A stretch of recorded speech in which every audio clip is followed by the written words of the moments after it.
الحمد لله والعاقبة للمتقين ولا عدوان إلا على الظالمين وأشهد أن لا إله إلا الله وحده لا شريك له إقرارا به وتوحيدا وأشهد أن محمدا عبده ورسوله صلى الله عليه وعلى آله وأصحابه ومن تبعهم بإحسان إلى يوم الدين أما بعد.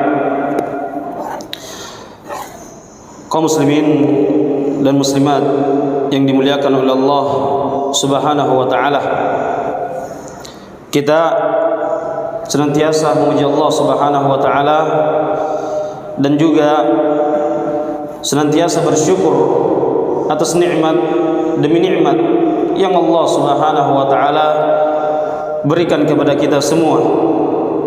Karena nikmat inilah yang merupakan hal yang dimana Allah Subhanahu wa ta'ala akan menanyakan kepada kita semua.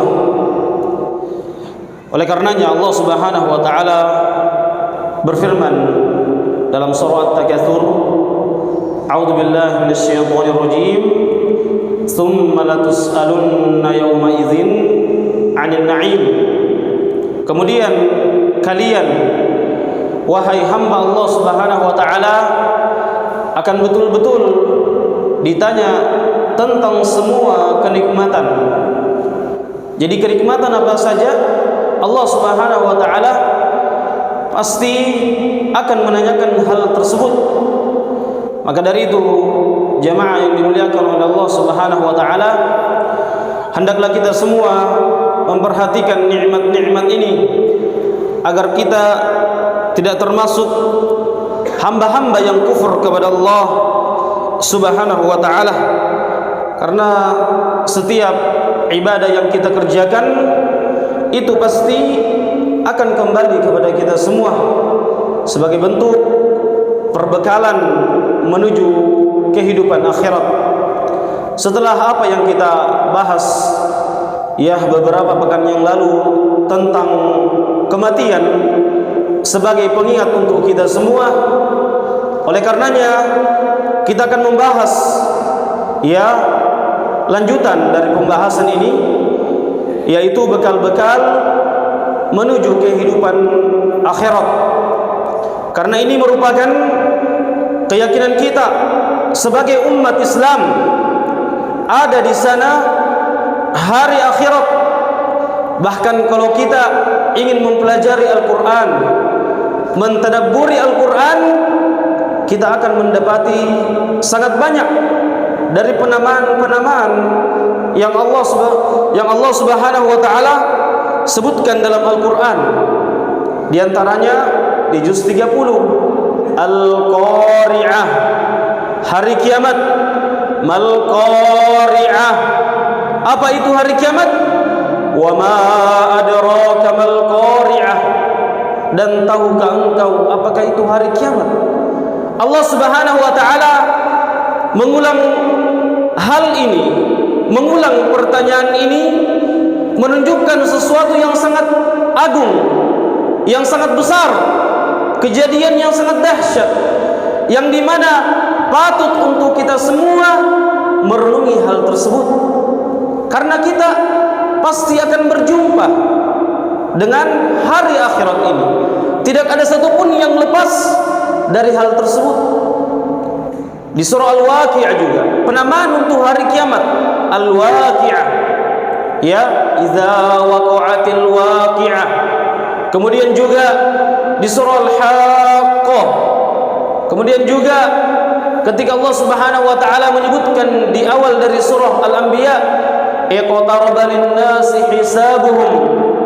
Ketika Allah Subhanahu wa ta'ala menyebutkan bahwasanya telah dekat hari manusia, mereka akan dihisab. Yaumul fasl, hari pemisahan antara yang baik dan yang buruk. Yaumul qada, hari persidangan Allah Subhanahu wa ta'ala.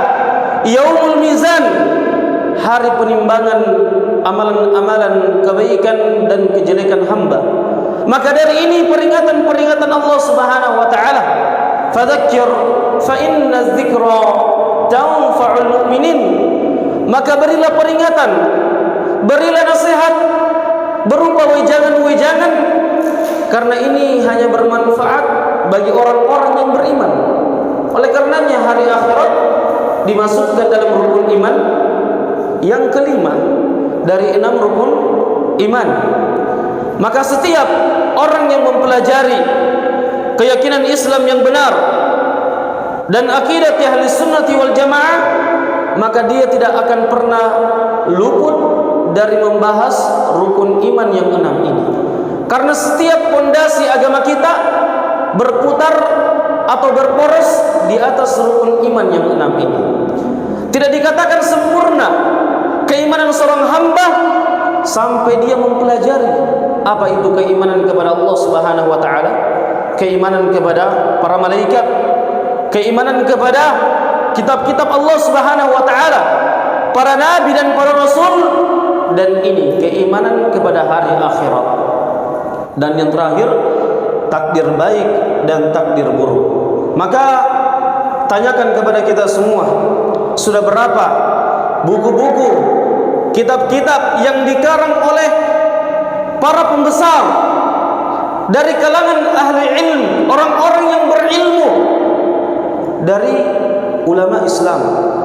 Kalau kita mungkin rajin membaca koran, bukan Al-Quran, koran atau berita-berita mungkin yang muncul di beranda sosmed kita semua, mungkin berjam-jam kita buka HP, sampai kalau kita ingin hitung dari berapa jam yang kita buka sosmed kita, kalau kita habiskan untuk membaca Al-Quran, sudah berapa juz kita khatam, sudah berapa ilmu yang kita pelajari dari kitab-kitab para ulama. Maka dari itu berkata salah satu ulama yang mulia, guru dari Al-Imam Syafi'i rahimahullahu ta'ala, yaitu Al-Imam Malik rahimahullahu ta'ala, la yuslihu akhir hadhihi al-ummah, la yuslihu akhir hadhihi al-ummah illa bima aslaha awwalaha.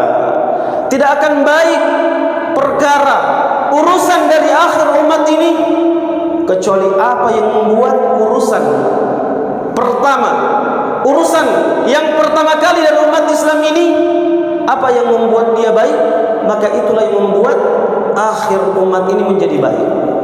Maka apabila ingin selamat di kehidupan dunia, alam kuburan, akhirat, maka contoh orang-orang terdahulu kita dari kalangan orang-orang yang saleh, orang-orang yang bagaimana mereka beribadah kepada Allah Subhanahu wa taala. Maka dari itu hendaklah kita semua kaum muslimin dan muslimat merenungi hari-hari yang kita lewati di kehidupan dunia ini. Sudah berapa persiapan kita menuju kehidupan akhirat? Sudah berapa bekal-bekal yang kita siapkan untuk kehidupan yang kekal abadi yang Allah Subhanahu wa taala tetapkan untuk orang-orang yang beriman dan bertakwa kepadanya. Dan asal dari tema ini itu perintah dari Allah Subhanahu wa taala. Allah Subhanahu wa taala berfirman, ya ayyuhallazina amanu taqullaha wal tanzur nafsum ma qaddamat lighad wattaqullaha innallaha khabirum bima ta'malun. Allah Subhanahu wa taala memanggil kita, menyeru dengan panggilan yang sangat indah. Wahai orang-orang yang beriman, hendaklah kalian bertakwa kepada Allah Subhanahu wa taala. Dan hendaklah setiap jiwa, setiap manusia, setiap insan memperhatikan apa yang dia persiapkan untuk kehidupan hari esoknya, yaitu hari kiamat, hari akhirat. Dan Allah Subhanahu wa taala menutup lagi wattaqullah dengan perintah ketakwaan kepada Allah Subhanahu wa taala. Karena inilah sebaik-baik perbekalan seorang hamba di kehidupan dunia ini, yaitu bertakwa kepada Allah Subhanahu wa taala. Sebagaimana firman Allah Subhanahu wa taala dalam surah Al-Baqarah, "Wa tazawwadu fa inna khairaz zadit taqwa." Hendaklah kalian hamba Allah Subhanahu wa taala berbekal, mempersiapkan bekal untuk perjalanan ini. Perjalanan dua fase, dua alam setelahnya. Dan Allah Subhanahu wa taala mengingatkan sebaik-baik perbekalan adalah ketakwaan kepada Allah Subhanahu wa taala. Dan ini bekal yang pertama. Bagaimana kita semua menjadi hamba yang bertakwa kepada Allah Subhanahu wa taala. Banyak dari kita mengakui orang-orang yang beriman, orang-orang yang bertakwa, akan tetapi tidak mengetahui apa itu hakikat ketakwaan kepada Allah Subhanahu wa taala. Karena sungguhnya sesuatu itu tidak dilihat dari ucapan lisan saja, akan tetapi dilihat dari amalan, pengaplikasian seorang hamba dari setiap apa yang dia dengarkan dari ayat-ayat Al-Quran dan hadis-hadis Rasulullah sallallahu alaihi wasallam. Bagaimana dia mengamalkan perintah tersebut dan menjauhi larangan. Karena hakikat ketakwaan kembali kepada dua hal ini, yaitu mengerjakan perintah dan meninggalkan larangan. Sebagaimana penafsiran dari salah seorang ulama, Talq ibnu Habib rahimahullahu taala, mendefinisikan apa itu ketakwaan. Ini yang harus kita ketahui, apa itu ketakwaan, agar kita menjadi orang-orang yang bertakwa, agar kita termasuk orang-orang yang dimana Allah Subhanahu wa taala menjanjikan surga kepada mereka. Allah Subhanahu wa taala telah menjelaskan dalam Al-Quran, tilkad darul akhirah naj'aluha, itulah hari akhirat, negeri akhirat, yaitu surga Allah Subhanahu wa taala yang disiapkan kepada siapa? Naj'aluha lillazina la yuriduna 'uluwan fil ardi wala fasada, yang mereka tidak menginginkan ketinggian di muka bumi ini. Karena sifatnya orang-orang yang bertakwa itu apa? Senantiasa tawadu kepada sesama manusia. Dia tidak menginginkan ketinggian, harta, tahta, jabatan. Mereka tidak menginginkan hal tersebut. La yuriduna 'uluwan fil ard wala fasada, dan tidak menginginkan fasad, kerusakan di muka bumi. Tidak menginginkan.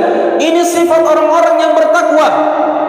Maka Allah Subhanahu wa taala menutup ayat tersebut untuk mereka hasil akhir, untuk orang-orang yang bertakwa. Kata Allah Subhanahu wa taala di akhir ayat tersebut menjelaskan bahwasanya negeri akhirat itu untuk orang-orang bertakwa kepada Allah Subhanahu wa taala. Yang dimana inilah sifat-sifat dari orang-orang yang bertakwa. Di ayat yang lain Allah Subhanahu wa taala menjelaskan, wasari'u ila maghfiratin min rabbikum wa jannatin 'arduha as-samawati wal ard u'iddat lil muttaqin. Bersegeralah kalian kepada ampunan Rabb kalian dan surga yang seluas langit dan bumi dipersiapkan untuk orang-orang yang bertakwa kepada Allah Subhanahu wa taala. Jadi kita harus mengetahui apa itu makna hakikat dari ketakwaan. Itu berkata salah seorang ulama, dan ini yang dikuatkan oleh Ibnu Qayyim rahimahullahu taala dan Syekhul Islam, yaitu gurunya Ibnu Taimiyah rahimahullahu taala, menjelaskan tentang apa itu ketakwaan. Bagaimana dia? Anta'amala bi ta'atillah ala nurin minallah tarju thawaballah. Engkau mengerjakan ketaatan, amalan, maka kita cross check amalan kita. Ini timbangan ketakwaan. Bagaimana kita mengerjakan amalan? Ala nurin minallah, di atas cahaya petunjuk hidayah dari Allah Subhanahu wa taala. Bukan sekedar mengerjakan saja sesuai dengan persangkaan baik, sesuai dengan apa? Hawa nafsu kita. Bukan itu timbangan syariat, akan tetapi bagaimana kita mengerjakan ketaatan di atas cahaya ilmu hidayah Allah Subhanahu wa taala. Karena syariat sudah sempurna. Jangan sampai kita berbuat kerusakan. Ya, disebabkan karena kejahilan, ketidaktahuan tentang agama Allah Subhanahu wa taala. Sampai-sampai orang di zaman sekarang ingin viral di sosmed. Minum sembarangan sampai jadi viral. Bagaimana dikatakan dia beramal di atas cahaya Allah Subhanahu wa taala? Bahkan orang yang berbuat kerusakan, memakan, meminum dari hal yang bukan untuk manusia, akan tetapi untuk bahan bakar misalnya. Karena hal tersebut merusak badan. Oleh karenanya kita lihat bagaimana syariat kita menuntun kita menuju kehidupan yang ada kebaikan di sana. Ada maslahat, mengangkat dari apa? Bahaya, segala macam bahaya, makan dan minum. Allah Subhanahu wa taala telah menjelaskan, wa kulu washrabu, makan dan minumlah. Ya, akan tetapi wala tubadzir, dan janganlah kalian berlebih-lebihan. Jadi sesuai dengan kadar porsi. Setiap perkara-perkara yang Allah Subhanahu wa taala mubahkan kepada kita semua, itu asalnya boleh kita manfaatkan. Maka timbangan syariat dari hal bagaimana memandang apa itu maslahat kebaikan untuk hamba, kemudian melihat ada hal-hal yang membahayakan terhadap diri kita, maka kita tinggalkan. Oleh karenanya perkara-perkara seperti riba, minum khamar dan yang semisalnya itu Allah Subhanahu wa taala telah menerangkan dalam Al-Qur'an bahwasanya itu merusak. Riba merusak apa? Merusak bagaimana perputaran harta. Ada unsur kezaliman di sana. Kemudian khamar memabukkan sehingga membuat pikiran orang sana sini ingin berbuat hal-hal yang di mana melanggar syariat Allah Subhanahu wa taala. Ada air minum, banyak minuman di sana yang Allah Subhanahu wa taala bolehkan. Banyak muamalah transaksi di pasar, hal-hal yang syariat di mana telah membolehkan hal tersebut selama itu bermanfaat. Maka harus di atas apa? Cahaya petunjuk Allah Subhanahu wa taala. Kemudian syarat yang kedua, tarju thawab Allah. Engkau mengharapkan di setiap apa yang engkau mengerjakan, ketaatan-ketaatan itu thawab, ganjaran pahala, bukan sekedar mengerjakannya. Bahkan disebutkan tidur saja itu bernilai pahala bagi orang-orang yang bertakwa. Perhatikan ini, perbedaan antara orang-orang yang belajar bagaimana dia di atas hidayah Allah Subhanahu wa taala dan orang-orang yang tidak belajar. Orang yang tidak belajar, dia tidur, bangun, tidur, makan, minum. Itu kerjaan setiap harinya. Pergi kerja, masuk ke kantor, kemudian kembali ke rumahnya. Pekerjaan-pekerjaan yang mubah, yang mereka kerjakan mubah, kebiasaan. Akan tetapi untuk orang-orang yang bertakwa ada nilai-nilai pahala di situ, yang dimana hanya orang-orang yang beramal di atas cahaya ilmu hidayah dari Allah Subhanahu wa taala. Maka dari itu sangat jauh perbedaan antara orang-orang yang belajar dan orang-orang yang tidak belajar. Ya, seperti tidur. Apabila seorang hamba meniatkan tidur malamnya itu untuk menguatkan dia mengerjakan ibadah di malam hari atau di siang hari, dia bekerja untuk membiayai kehidupan keluarganya, rumah tangganya, maka dia mendapatkan pahala di situ. Bahkan itulah sebaik-baik sedekah untuk dia. Kemudian makan dan minum, dia niatkan untuk menguatkan jasadnya, badannya, agar dia bisa beramal, maka dia mendapatkan pahala. Kalau orang-orang yang sekedar kebiasaan saja, dia tidak mengetahui hal ini. Ya, oleh karenanya Allah Subhanahu wa taala mempermisalkan orang-orang yang bodoh itu, orang yang jahil, tidak mempergunakan akal pikirannya, seperti binatang ternak. Bukan saya yang mengatakan, tapi Al-Quran itu sendiri. Al-Quran itu sendiri. Dalam surah Al-A'raf Allah Subhanahu wa taala menjelaskan, "Wa laqad zara'na li jahannama katsiran minal jinni wal ins." Dan sungguh kami telah memenuhi apa? Neraka. Dengan apa? Allah Subhanahu wa taala penuhi neraka Jahannam dengan manusia dan jin. Apa sebabnya? Lahum qulubun la yafqahuna biha. Mereka telah diberikan hati oleh Allah Subhanahu wa taala, akan tetapi hati ini dia tidak pergunakan untuk mentadabburi, karena hati itu ada keterkaitannya dengan akal. Ada keterkaitannya dengan akal. Ya. Maka dikatakan mereka tidak memahami apa yang Allah Subhanahu wa taala telah sampaikan dari ayat-ayat kebesarannya. Ya, lahum qulubun la yafqahuna biha wa lahum azanun la yasma'una biha. Mereka diberikan pendengaran, ada pendengarannya, akan tetapi tidak mempergunakan pendengaran tersebut untuk apa? Kebenaran, untuk ayat-ayat Allah Subhanahu wa taala. Ada telinga, akan tetapi tidak digunakan. Kemudian walahum a'yunul la yubsiruna biha. Mereka diberikan penglihatan, pandangan, akan tetapi tidak memanfaatkan nikmat tersebut di jalan Allah Subhanahu wa taala. Apa hukum Allah Subhanahu wa taala di akhir ayat tersebut? Ulaika kal an'am. Mereka itu seperti binatang ternak. Binatang ternak, ya, tidak diberikan akal. Makanya di akhir ayat, lanjutan ayat disebutkan balhum adall.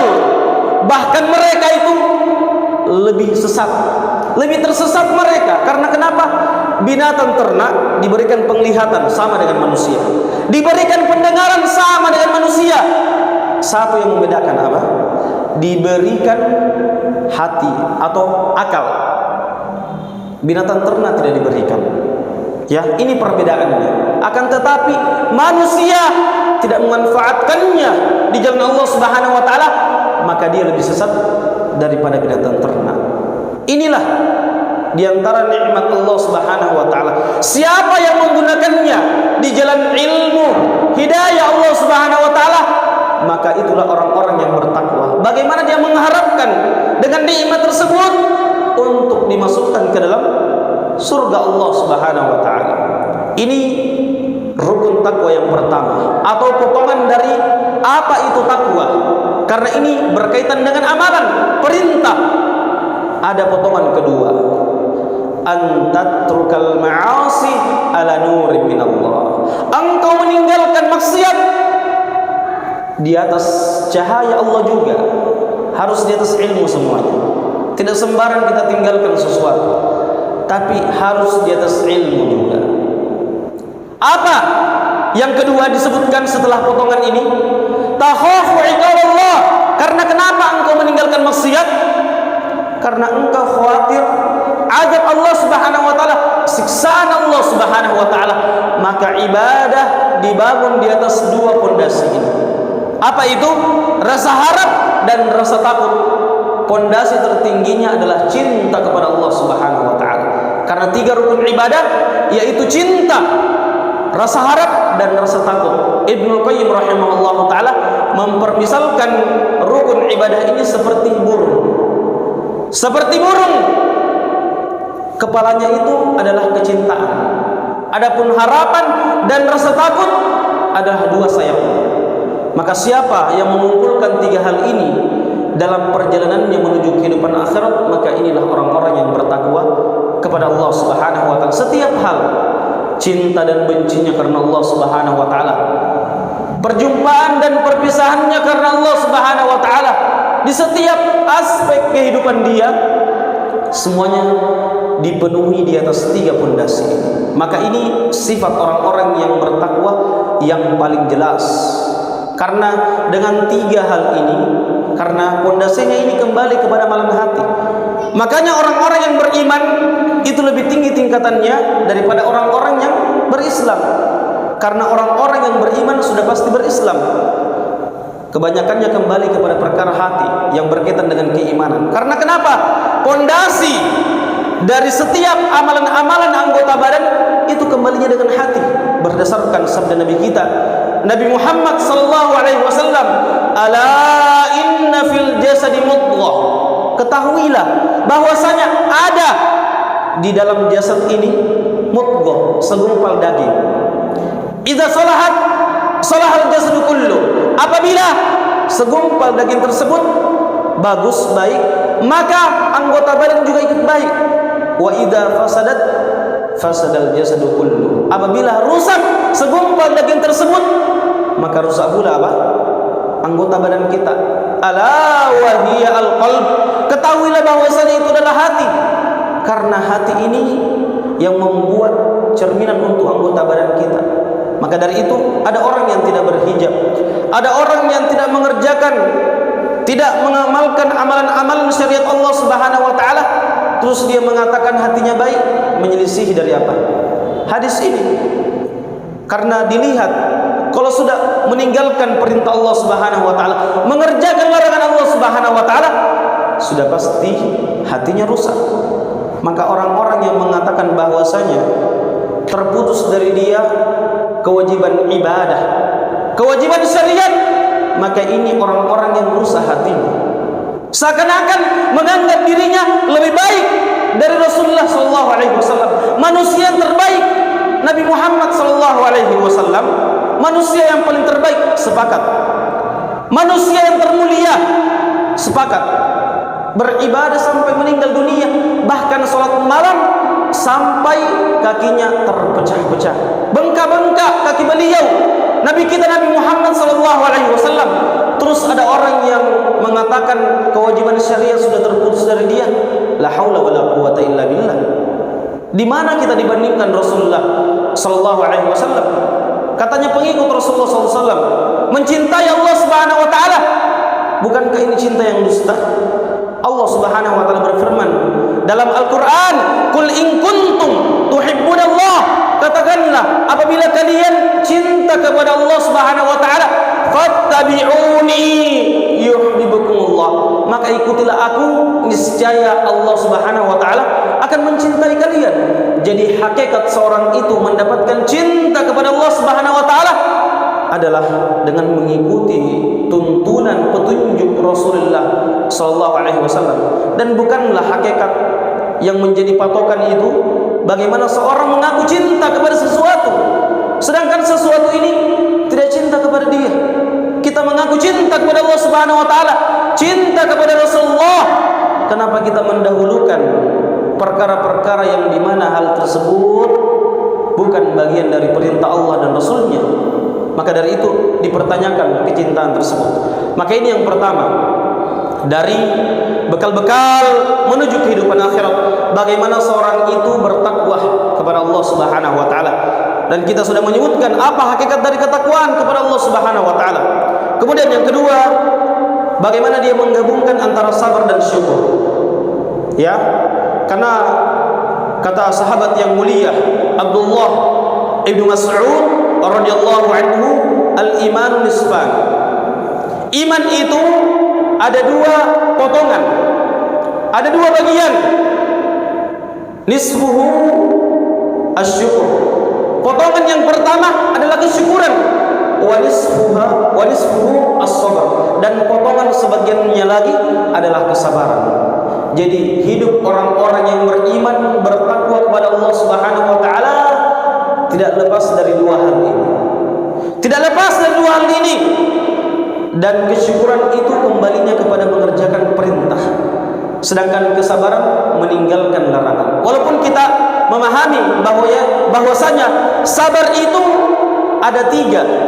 Sabar ada tiga, yaitu sabar mengerjakan perintah Allah Subhanahu wa taala, sabar meninggalkan larangan Allah Subhanahu wa taala, dan sabar terhadap ketetapan yang Allah Subhanahu wa taala tetapkan kepada kita semua.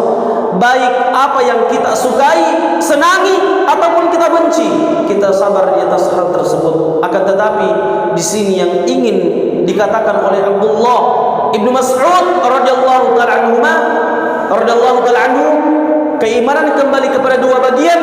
yaitu yang pertama syukur. Bagaimana fokusnya kepada mengerjakan ketaatan.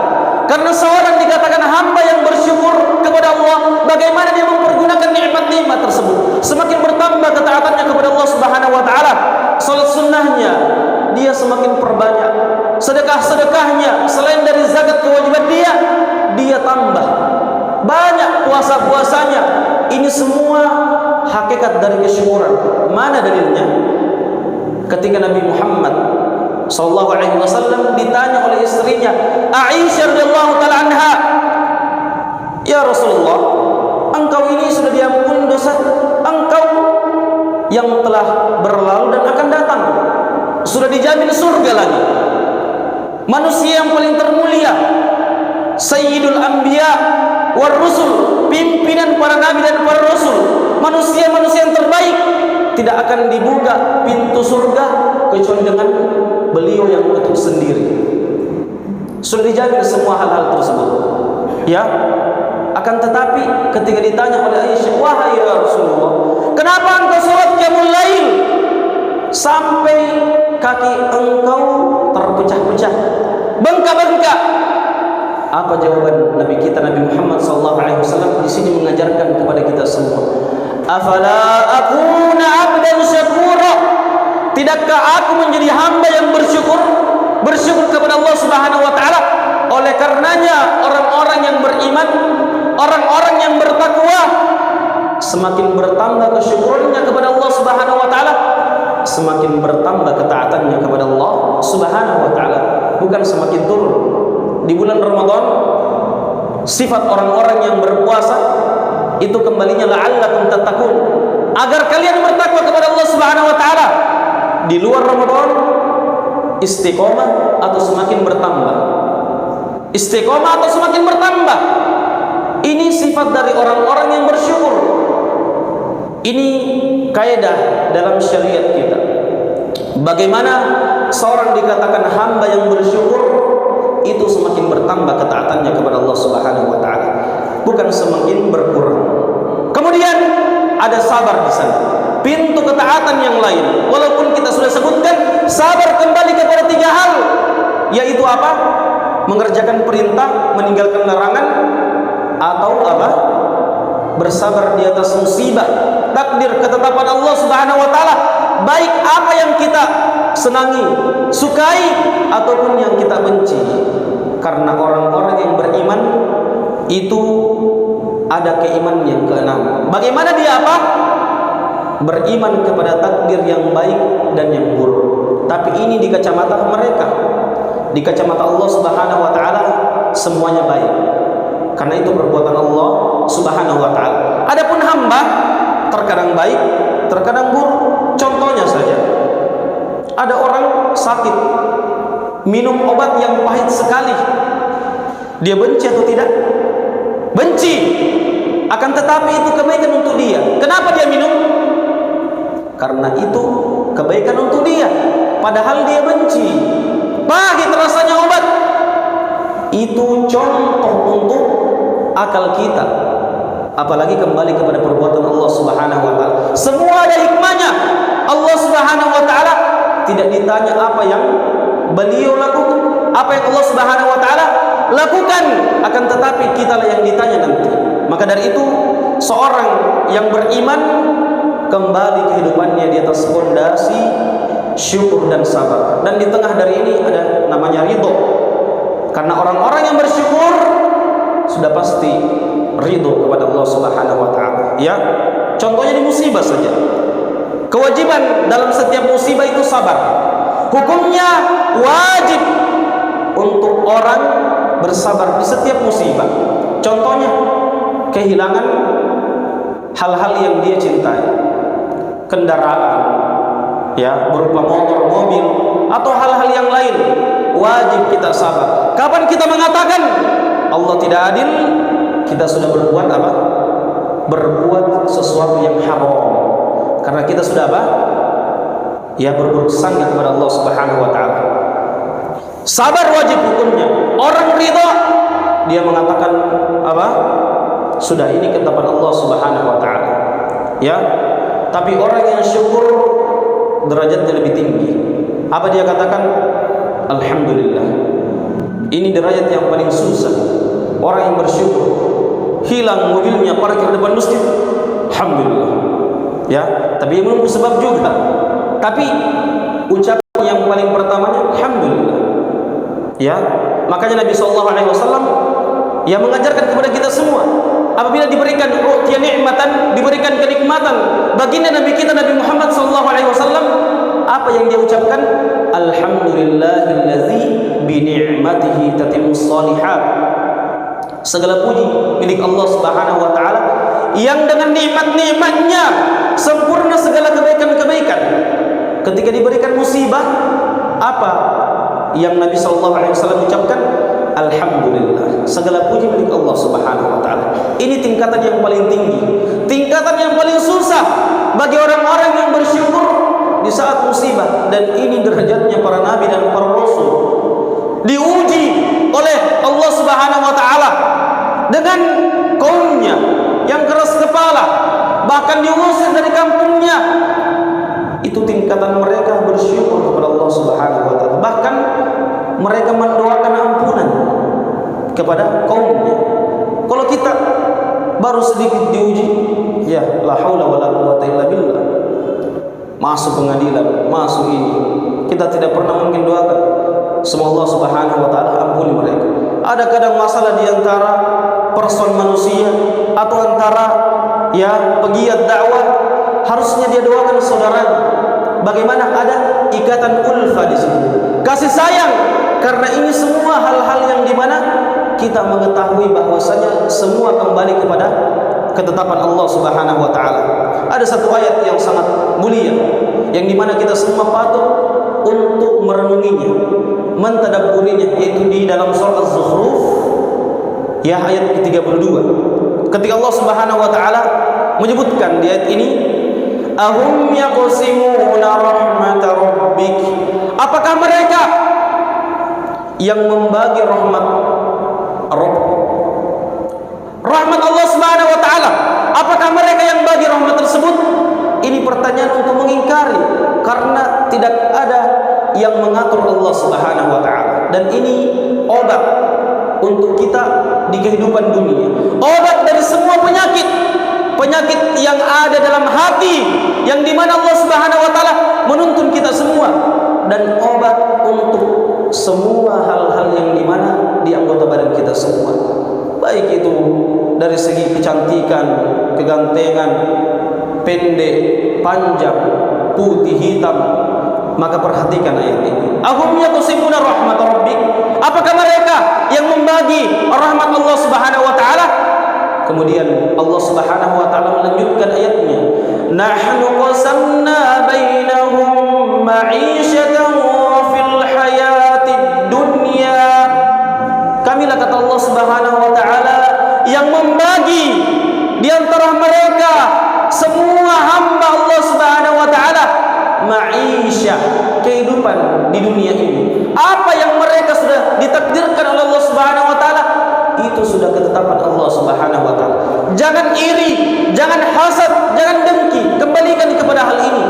Karena kapan kita iri, dengki, hasad kepada sesuatu, maka sungguh kita apa?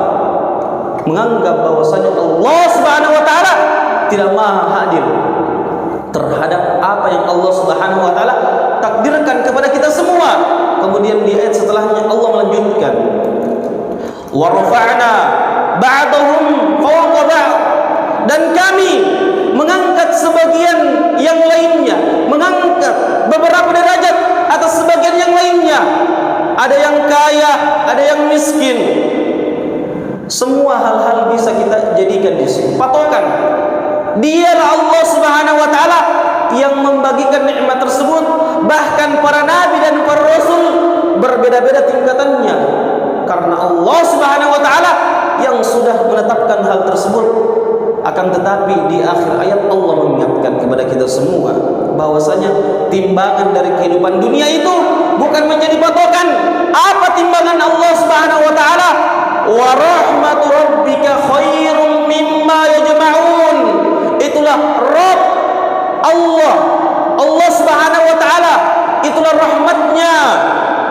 yang dimana itu lebih baik dari apa yang kalian kumpulkan di kehidupan dunia. Dari setiap perkara apapun ketahuilah bahwasanya rahmat Allah di dunia ini cuma satu yang dibagi-bagi. Cuma satu dari semua rahmat Allah Subhanahu wa taala, cuma satu yang diberikan di dunia ini. Sehingga rahmat ini dibagi-bagi kepada semua makhluk, bukan hanya manusia, hewan, semua makhluk Allah Subhanahu wa taala yang di lautan, di daratan, di langit, itu semuanya berkat satu rahmat Allah Subhanahu wa taala. Allah Subhanahu wa taala menyimpan 99 rahmatnya di surga. Maka jangan sampai kita menjual dunia kita, satu rahmat ini dibandingkan surga 99 kali nikmat. Jangan sampai. Maka dari sekarang kita mulai siapkan diri kita. Sudah berapa amalan yang kita perbuat? Sudah berapa ketaatan untuk mempersiapkan diri menuju kehidupan akhirat? Maka dari itu jemaah yang dimuliakan oleh Allah Subhanahu wa taala, seorang yang belajar agama beda prinsipnya dengan orang yang tidak belajar agama. Pasti beda. Pasti beda. Di semua aspek. Kita katakan ini kebanyakan karena ada yang keluar biasanya dari asal dan kita tidak menganggap hal tersebut. Kita tidak menganggap. Karena kenapa? Jalan menuju Allah Subhanahu wa taala itu terang, jelas. Dan itu menjadi prinsip setiap orang yang melakukan perjalanan menuju Allah Subhanahu wa taala. Adapun orang yang jatuh di situ, itu person dia, bukan jalan itu. Jalan itu sudah jelas. Al-Quran dan Sunnah jelas, akan tetapi orang yang salah paham dalam memahami. Maka dari itu jemaah yang dimuliakan oleh Allah Subhanahu wa taala, semuanya hal-hal itu kembali kepada ilmu.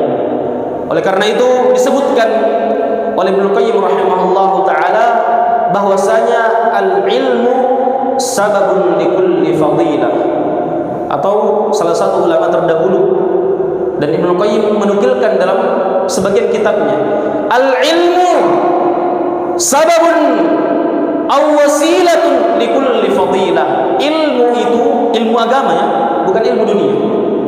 Ilmu agama timbangannya semua pujian-pujian Allah dan Rasulnya itu berkaitan dengan ilmu agama, bukan ilmu dunia. Jadi timbangan kita ilmu agama, ya. Ilmu agama itu apa? Sebab, wasilah, perantara menuju seluruh kebaikan di dunia ataupun di akhirat. Al-ilmu sababun likulli fadilah aw wasilatun likulli fadilah.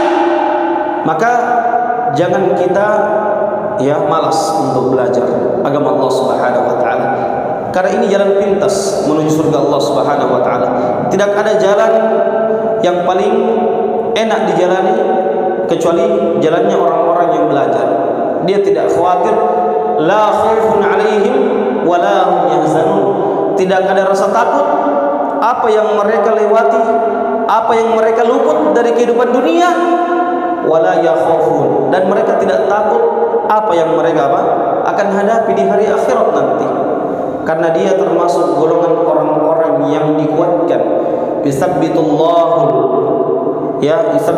alladhina amanu bil qawli tsabiti fil hayatid dunya wal akhirah. Ya, Allah Subhanahu wa taala menguatkan orang-orang yang beriman untuk menjawab pertanyaan-pertanyaan di alam kubur dan di akhirat. Ini untuk orang-orang yang beriman. Sementara kita paham semuanya kita akan ditanya tentang 3 pertanyaan di alam kuburan, apalagi di akhirat banyak pertanyaan. Di alam kubur 3, di akhirat lebih banyak lagi. Yang menjawab itu bukan sekarang dari ucapan-ucapan kita, akan tetapi amalan kita yang menjawabnya. Bukan lagi dari lisan, akan tetapi amalan kita yang menjawabnya. Ya, sudah masuk ya. Ini sebenarnya banyak ya masalah bekal-bekal. Kita baru menyebutkan 3. Pondasinya semua kembali kepada akidah dan tauhid. Karena ini pondasi Islam, semuanya berputar di atas itu. Makanya syahadat yang pertama itulah pondasi tauhid. Kemudian di rukun iman yang pertama keimanan kepada Allah Subhanahu wa taala. Dan banyak bekal-bekal menuju kehidupan akhirat. Ya, sebenarnya ada yang saya catat atau save di sini 10. Baru kita menyebutkan 3 ya. Semoga Allah Subhanahu wa taala memberikan kemudahan untuk membahasnya di waktu yang lain agar kita semua tahu bahwasanya bekal apa saja yang kita butuhkan di kehidupan dunia ini menuju kehidupan akhirat kita, yang dimana itu akhir dari ya kehidupan kita semua dan kekal abadi, tidak ada lagi ya kematian di sana nanti ya. Oleh karena itu jemaah yang dimuliakan Allah Subhanahu wa taala, ya semoga Allah Subhanahu wa taala memberikan manfaat untuk kita semua terhadap apa yang kita pelajari dari ilmu agama Allah Subhanahu wa taala, sehingga menjadi pedoman prinsip hidup kita di kehidupan dunia dan terlebih lagi di kehidupan akhirat. Lebih dan kurangnya mohon dimaafkan. Subhanakallahumma bihamdik asyhadu an la ilaha illa anta astaghfiruka wa atubu ilaik wa akhiru da'wana alhamdulillahi rabbil alamin. Wassalamu alaikum warahmatullahi wabarakatuh.